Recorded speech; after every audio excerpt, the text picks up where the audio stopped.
Boa noite, pessoal. Tudo bem com vocês? Bem. Pessoal, só justificando a minha presença aqui, eu troquei com o Ladislau. Na realidade era para ele estar lecionando agora, mas eu pedi para que eu pudesse estar aqui, porque na quinta-feira eu tenho um compromisso inadiável e, portanto, não poderei estar. Então, para que vocês não fiquem com uma janela, fiquem sem aula, então eu pedi para que ele trocasse comigo e ele gentilmente cedeu a aula de hoje. Então, na minha aula, na quinta-feira que vem, quinta-feira agora, depois da manhã, o Ladislau que vai estar aqui. Tá? Pessoal, vamos dar continuidade ao Kant.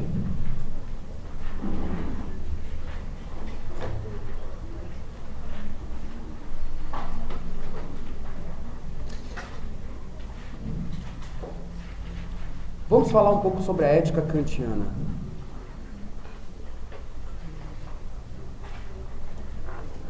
Quando nós falamos na ética kantiana, nós falamos, além da crítica da razão pura, da crítica da razão prática, nós falamos também numa outra obra escrita por Kant, anotem aí, Fundamentação da Metafísica dos Costumes. Esta obra foi escrita em 1785. Pois bem, na Fundamentação da Metafísica dos Costumes, o Kant abordará a ideia de que o que distingue o homem dos demais seres é a razão. É a racionalidade a única potencialidade, a única faculdade capaz de distinguir o homem no meio de toda a criação. O homem é sentido, o homem possui sentidos, o homem possui razão, os animais possuem sentidos, porém não possuem razão. E é justamente a racionalidade que para o Kant consiste num divisor de águas. Mas da mesma forma que o Kant fala sobre essa distinção entre o homem para com os demais seres, o Kant também aborda alguns temas cruciais, de suma importância para a existência humana. E esses temas abordados por ele, de suma importância para a existência humana, esses temas são de caráter ético, são de caráter moral. Quais temas são esses? O que o Kant trabalha tão importante, que tem muito a ver, aliás, só tem a ver com a sua ética? Primeiro, a ideia de dever. Escrevam aí, dever. Segundo, a ideia de liberdade. Terceiro, a ideia de vontade. Dever, liberdade e vontade. Pois bem, quando nós falamos na ideia de dever para o Kant, talvez alguém esteja se perguntando: e aí, cara pálida, o que significa o dever para Kant? O que Kant entende por dever? Essa é a pergunta. Bom, dever para Kant, segundo a fundamentação da metafísica dos costumes, dever para Kant é tudo aquilo que nós somos obrigados ou que estamos obrigados a seguir. Ou seja, para que possamos desenvolver uma lei moral, nós somos obrigados, segundo Kant, a seguir determinados deveres. Por que somos obrigados ou somos impelidos a seguir determinados deveres? Porque somos seres sociais. E a sociedade é uma sociedade fundamentalmente formada a partir da ideia de dever. É claro que, segundo Kant, há dimensões no que diz respeito a esse dever.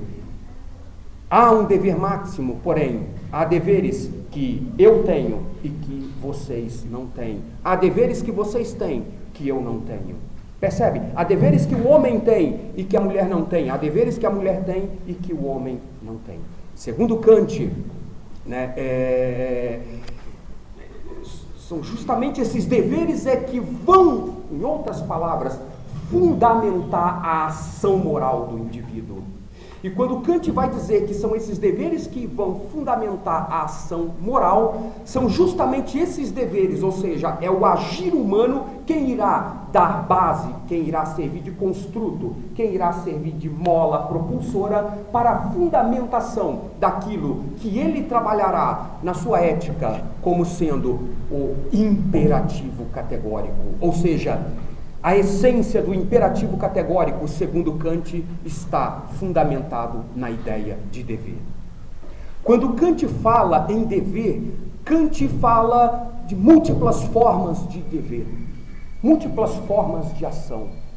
Quando Kant fala em dever, Kant cita pelo menos 3 principais deveres. Anotem aí. Primeiro, no que diz respeito à ação humana, para que o homem desenvolva uma ação, moralmente falando, boa, para que a máxima da sua ação possa ser máxima, ou seja, para que a máxima da sua ação possa ser uma ação universalizada e universalizadora,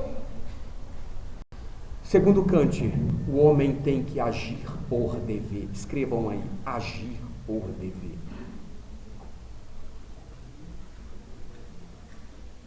O homem em sociedade pode agir por dever. E o que é, segundo Kant, agir por dever? Segundo Kant, agir por dever é nada mais nada menos do que todas e quaisquer tipos de ações, repetindo, são todas e quaisquer tipos de ações fundamentados numa lei. Ou seja, há uma lei estabelecida, há uma lei para ser seguida, e eu, como membro de uma sociedade, como indivíduo, como sujeito livre, como sujeito racional, eu tenho que agir por dever. Por exemplo, não matar. Não matar.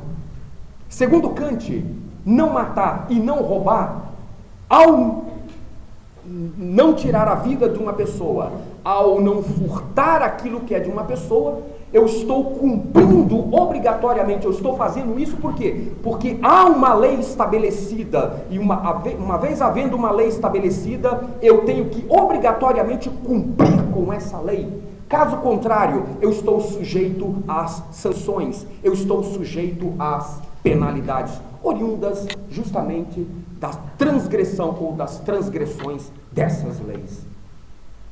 Se eu matar alguém, eu vou responder criminalmente. Se eu furtar o que é de alguém, eu vou responder criminalmente.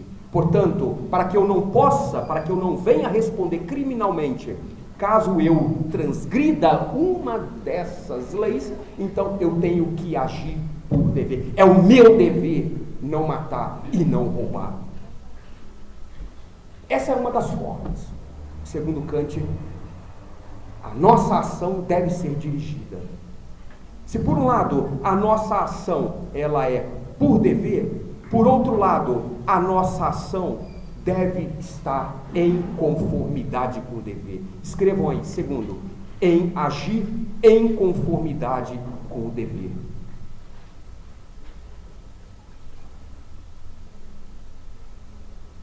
Se a primeira eu cumpro, se agir por dever, eu cumpro a lei pelo simples fato de que há uma lei estabelecida,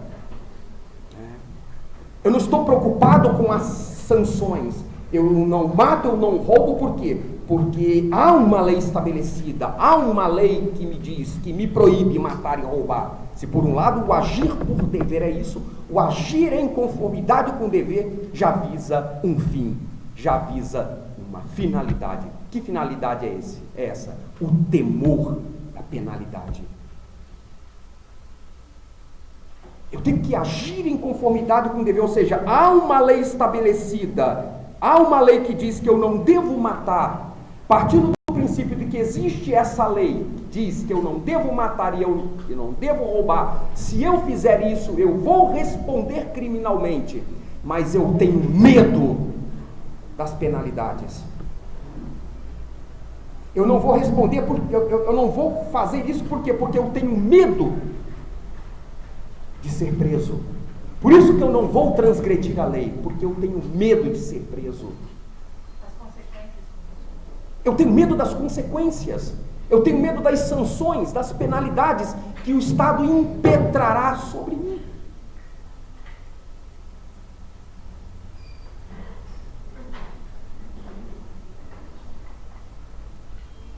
Se por um lado nós temos o agir por dever e agir em conformidade com o dever, em terceiro lugar, para Kant, agir contrário ao dever. Nós podemos agir contrários ao dever? As nossas ações podem ser ações contrárias ao dever? Pode. Há uma lei estabelecida, o Estado diz, não mate, não roube, e eu vou lá, mato e roubo. Eu mato e roubo não porque a lei diz que eu não devo matar e não devo roubar, não porque eu estou com medo das penalidades que poderão vir sobre mim, não, mas eu transgrido a lei porque eu quero transgredir. Eu transgrido a lei por prazer, pelo único e simples prazer de transgredir a lei. Eu vou matar, eu vou roubar pelo único e exclusivo prazer de matar e roubar. Eu não me importo, eu estou me lixando para as penalidades, eu estou me lixando para a lei. Quando eu transgrido a lei, eu quero transgredir por arbitrariedade. Eu faço isso por arbitrariedade, ou seja, por um ato voluntário, por um ato de livre arbítrio. Quando eu digo arbitrariedade, eu digo um ato de livre arbítrio. Por quê? Porque em Kant nós somos livres. Somos seres livres. E é justamente a liberdade que consiste, segundo os moldes, os ditames da razão, é a liberdade que consiste na faculdade do homem poder criar e recriar a sua própria história. Essa é a mensagem da subjetividade.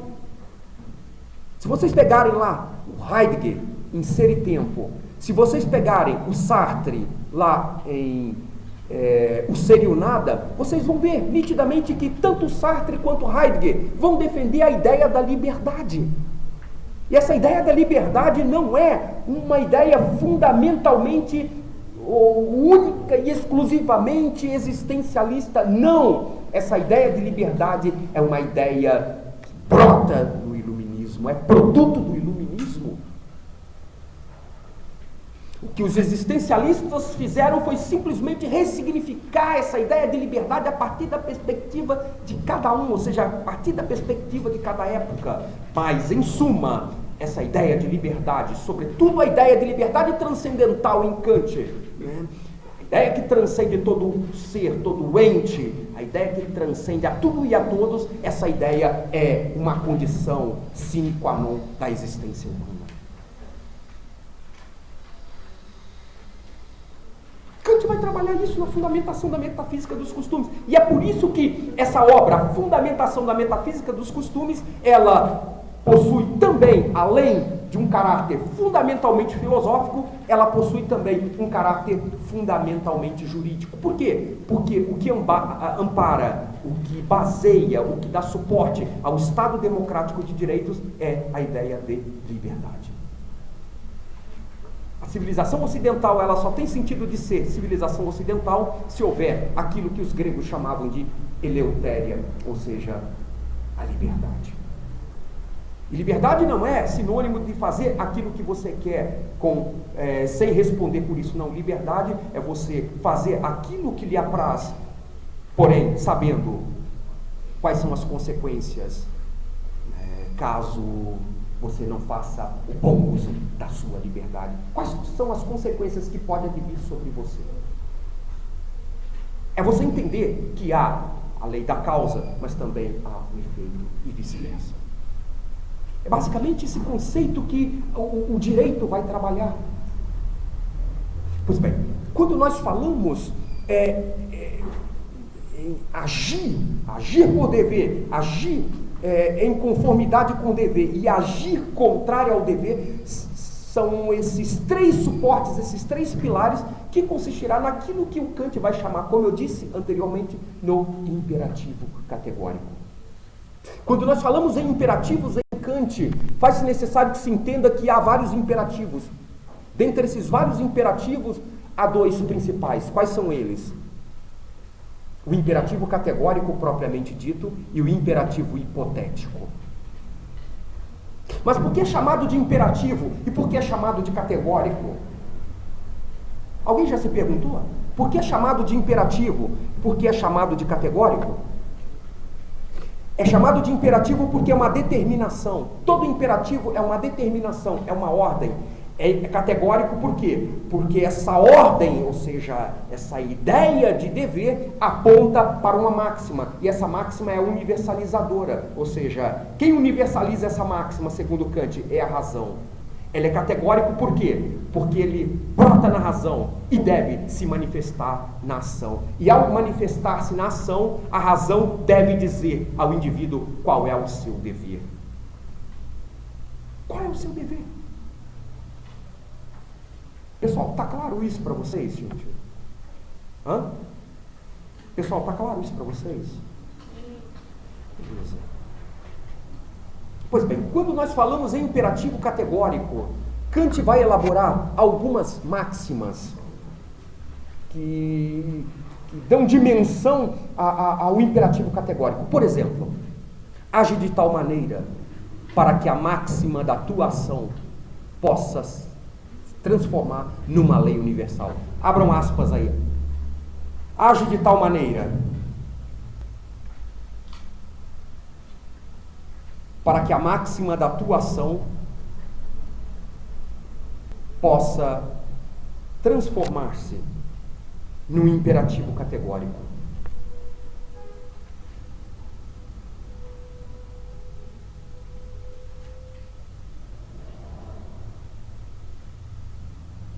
Ou numa lei universal. Imperativo categórico aí significa, na boca de Kant, lei universal. Fecha aspas, ponto.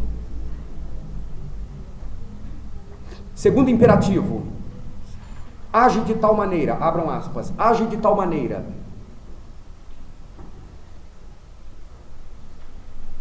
para que a humanidade do outro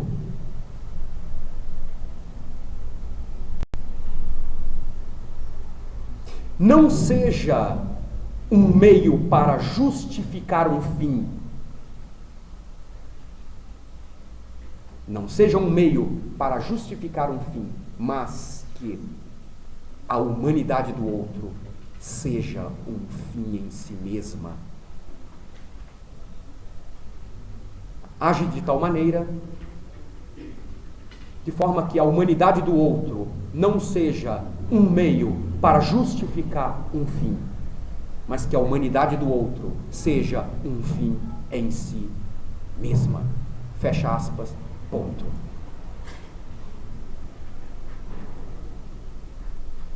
O que o Kant está dizendo com isso?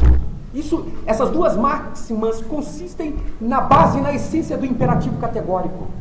Mas o que o Kant está querendo dizer com essas duas máximas? Kant está querendo dizer, no que diz respeito a essas duas máximas, no que diz respeito à minha ação, quando eu for agir, o outro não deve ser usado como um meio para justificar um fim. O outro tem que ser um fim em si mesmo.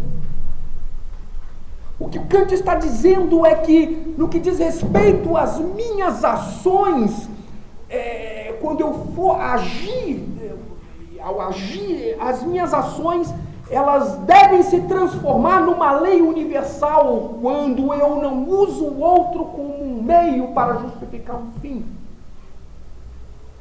Mas quando eu uso o outro como um fim em si mesmo, ou seja, o outro em Kant deve ser a minha prioridade, independentemente de quaisquer artifícios.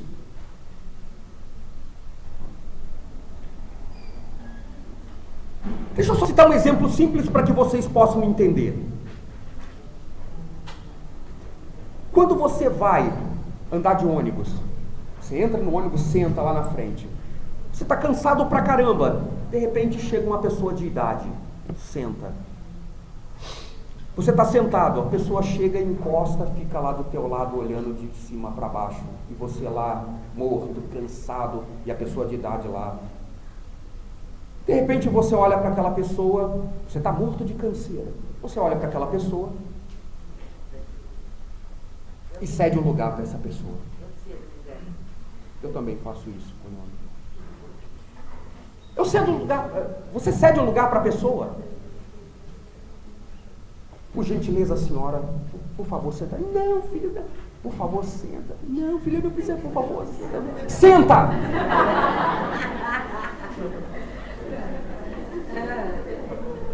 Senta. A mulher está morrendo, não quer sentar. Com vergonha.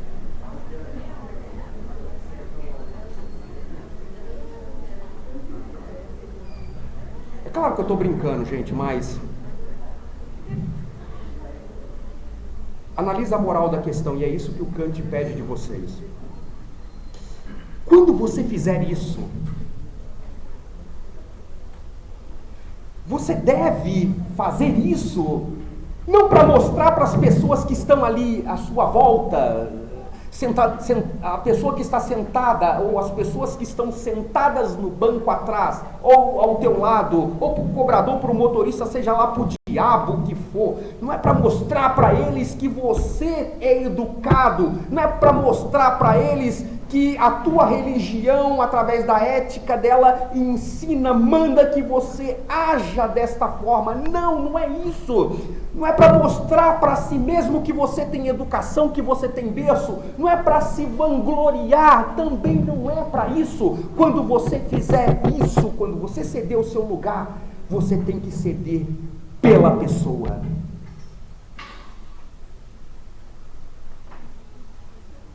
Porque se você ceder o seu lugar para a pessoa, para mostrar para A, B ou C que você é educado, que a sua religião te ensinou, que o periquito, o papagaio te ensinaram, que a sua família te deu berço e, portanto, você deve agir dessa forma. Se você fizer isso, você está usando o outro como meio para justificar um fim em si mesmo. Que fim é esse? Fim egoísta. Porque você vai mostrar para si mesmo que você é educado, que você é polido, que você é um lord inglês. Eu dei o meu lugar porque eu sou educado. Você quer mostrar para as pessoas que você é educado.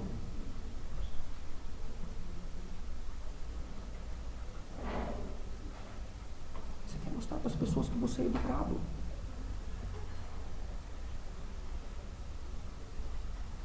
Quando você está sozinho na sua casa no final de semana e você está com um cascalho no bolso, com faz-me rir, com um caraminguá no bolso, você não tem o que fazer. De repente você passa a mão no teu celular e liga para o teu colega convidando ele para ir para uma balada ou ir tomar um chopp, seja lá, entendeu? Para onde for. Quando você liga, passa a mão no teu telefone, você, chamando ele para ir em um determinado lugar, e ele vai, aceita o teu convite. Você está usando ele ou não como um meio para justificar um fim. Segundo Kant, você está. Por quê? Porque você não quer ficar sozinho.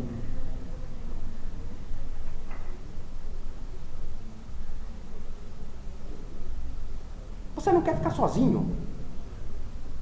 Não é pela companhia, mas porque você está se sentindo solitário.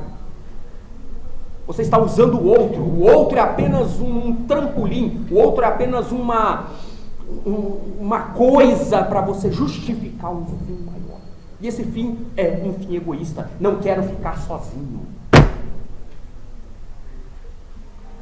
Quando você usa o outro como um meio para justificar um fim, aí em Kant nós não temos uma moral universalizadora. Se nós não temos uma moral universalizadora, nós não podemos falar de um imperativo categórico.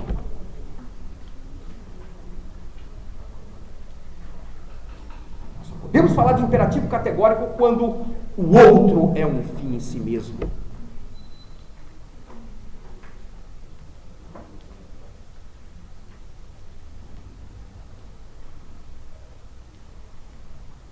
Da mesma forma somos nós, gente.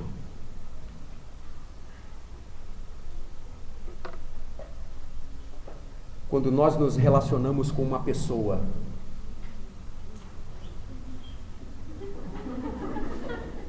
nós visamos ou não um fim egoísta? Segundo Kant, sim. Se nós analisarmos a partir da perspectiva da ética kantiana, sim. Porque quando você se relaciona com alguém, a menina, a moça se relaciona com o rapaz se relaciona com a moça, você não se relaciona com a moça, ou, no caso a moça se relaciona com o rapaz, não é para fazê-los felizes, é para você ser feliz. Para pensar. Eu vou casar porque eu quero ser feliz. Eu estou atrás de uma alma gêmea porque eu quero ser feliz.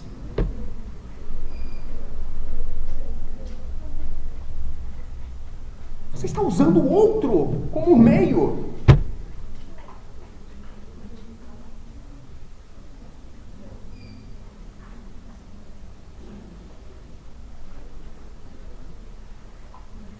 Da mesma forma, nós temos, enquanto seres humanos, nós temos inclinações carnais, temos necessidades físicas. Quando você se depara na frente de uma mesa lotado de coisa, principalmente as mulheres aí que gostam de comer.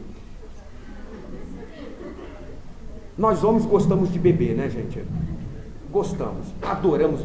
Se bem que tem mulher aqui que, olha, gosta de uma manguaça. Fala que não, mas gosta de uma manguaça. Né, Vânia? Gosta de enxugar. Quando você se depara à frente de uma mesa e você começa a comer, você começa a beber, você está usando o alimento, você está usando a bebida como um meio para justificar um fim. Que fim egoísta é esse? Saciar sua fome, saciar a sua vontade de beber. Claro que nós entendemos que faz parte das inclinações, das deficiências, faz parte da miserável condição humana, a fome e a vontade de beber. Mas o problema não é esse, o problema é a inclinação para isso.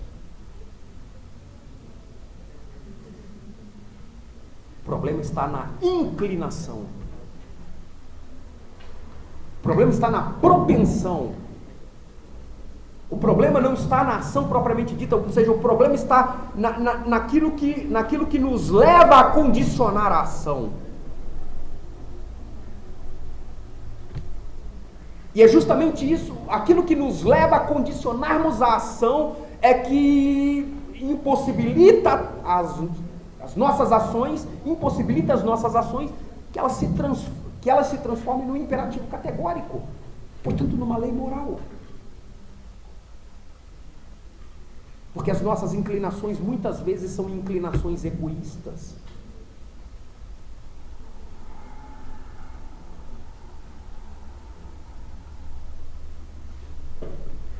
Entenderam na prática o que é age de tal maneira para que a máxima da tua ação possa se transformar num imperativo categórico? Age de tal maneira para que a humanidade do outro não seja usada como meio para justificar um fim, mas que a humanidade do outro seja um fim em si mesma? É isso que é o imperativo categórico em Kant. Por que o Kant diz isso? Porque o Kant diz que é o nosso dever, ao agirmos desta forma, ao usar a humanidade do outro não como um meio para justificar um fim, mas ao usarmos a humanidade do outro como um fim em si mesmo, ao fazermos isso, nós devemos fazer porque é o nosso dever fazer isso. Daí a ética kantiana ser chamada fundamentalmente de ética deontológica. Deontológica é a ética do dever. É minha obrigação, porra, fazer isso.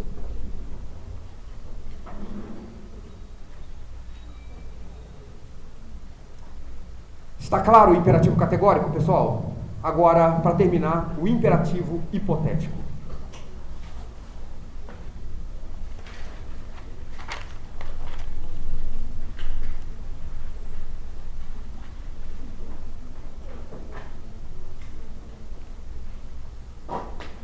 O imperativo hipotético ele é condicional. Ele é condicional na medida em que subordina a ação a um determinado fim. Por isso que ele é condicional. Na medida que eu subordino a ação a um determinado fim. No imperativo hipotético, eu não estou preocupado com a máxima, com a universalização, ou com a universalidade das minhas ações. Eu estou me lixando, eu estou cagando e andando para a universalidade das minhas ações. Estou cagando e andando, entendeu? Se a minha ação ela vai se transformar numa lei universal ou não.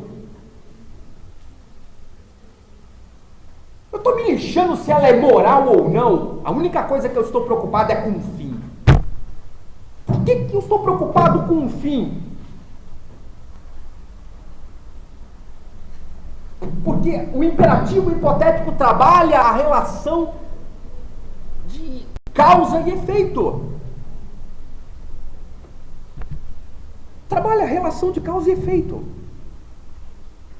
O imperativo hipotético só tem valor se procuramos atingir este fim particular, ou seja, eu busco um fim particular. O outro eu busco um fim, uma finalidade universal. Esse não, eu busco um fim particular. E esse fim particular, normalmente, ele é um fim egoísta.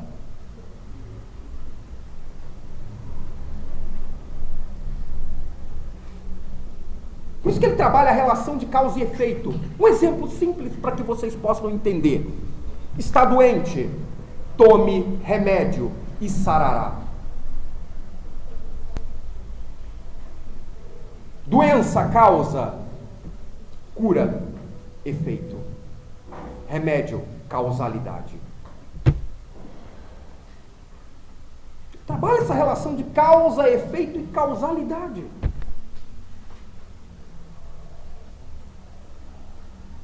Causalidade é o influxo da causa sobre o efeito, ou seja, é a influência do efeito, da causa sobre o efeito, ou seja, está doente, vai tomar remédio, que será curado. Ele busca um fim egoísta, ele busca um fim em si mesmo, um fim particular, sim. Que fim é esse? Não quero mais continuar sentindo dor. Quero ser curado. Nesse sentido, só retomando, não pode existir, segundo Kant, a universalização das nossas ações. Porque estamos preocupados apenas com a nossa automanutenção.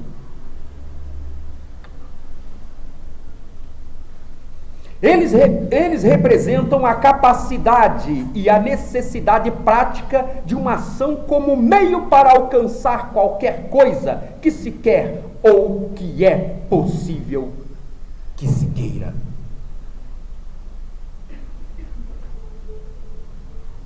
Por isso que ele é hipotético.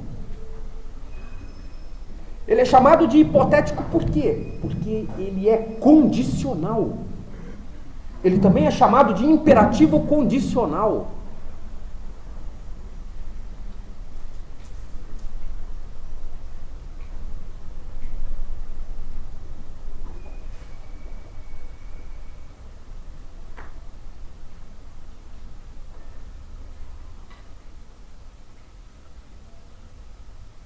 Pergunta, gente.